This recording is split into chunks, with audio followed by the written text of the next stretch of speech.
Yo, kamusta everyone? Kamusta everyone? You already know who it is. Curse one, loves Breezy. Yep, Breezy boys. J.E. Kids. Marshall Cap Records Entertainment. Dessert.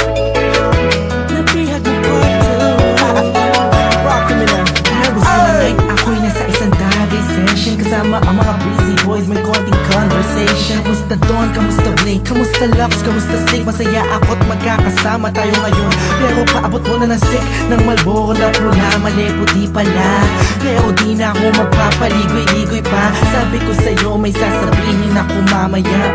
Ako'y nahihiya, huwag na lang kaya aaminin o ililihim. Kaso mukhang di mo talaga ako papatulugin. Ang kulit-kulit mo, sabi mo di ka rin makakatulog pag di ko sinabi ko sa'yo. Pero paano ko ba sisimulan? Ako'y talagang kinakabahan. Buti na lamang kahit napapanaway nakahanap ako ng paraan. Malamang ikay maguluhan pag sinabi ko sa'yo mahal na kita, ako ay napihag. Kahit anong gawin ko upang maalis lang sa isipan ko kung gano'n ka kabait sa akin. Sa tingin ko'y may kakaibang namamagitan sa atin. Ikaw ang sigaw, pintig ng puso ko. Salamat at naamin sa'yo, ako ay napihag mo.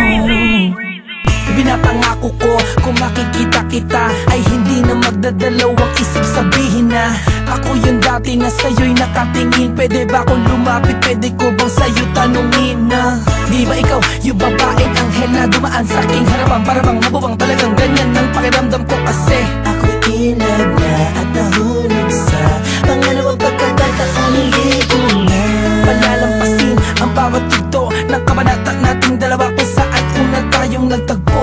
Ako'y nagulat at biglang napahinto nang hinawakan mo ang aking kamay at sabay tayong umupo. Dahan-dahan mong sinabi sa'kin na gusto rin kita sana nung una inamin mo na. Dahil ayaw ko na sanang magpaligoy-ligoy pa, sasagutin kita ng oo dahil mahal din kita.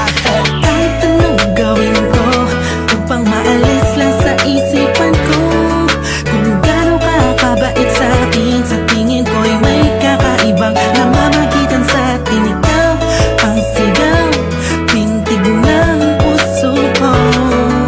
Salamat at naamin sa'yo, ako ay napihag. Ako na ang lumipas bago pa yung gabi na yun. Napapansin na kita, ngunit ayaw lumingon ang puso ko pagkat masyadong mataas ang paningin ko sa'yo. Aminado akong masyadong malakas ang dating mo sa'kin. Kabig-kabighani ka sa ningning ng iyong mata. Ako'y nabago pala niya, ngunit parang alanganin na abutin ang katulad mo. Parang di ko kakayanin, masyado pang komplikado ang sitwasyon. Ayoko naman na samantalahin ang pagkakataon. Subalit di ko mapigilan ang puso umaragas sa dahil sa kapaitan mo. Kasalanan ba na dalawang damdamin kung nagkakaintindihan to? Napigod mo part 2. Kung meron akong mamahalin hanggang huli, that you, thank God I found you. Parang kanta ni Mariah, tayo lamang dalawa laban sa mundong magkaya. Kahit anong gawin ko upang maalis lang sa isip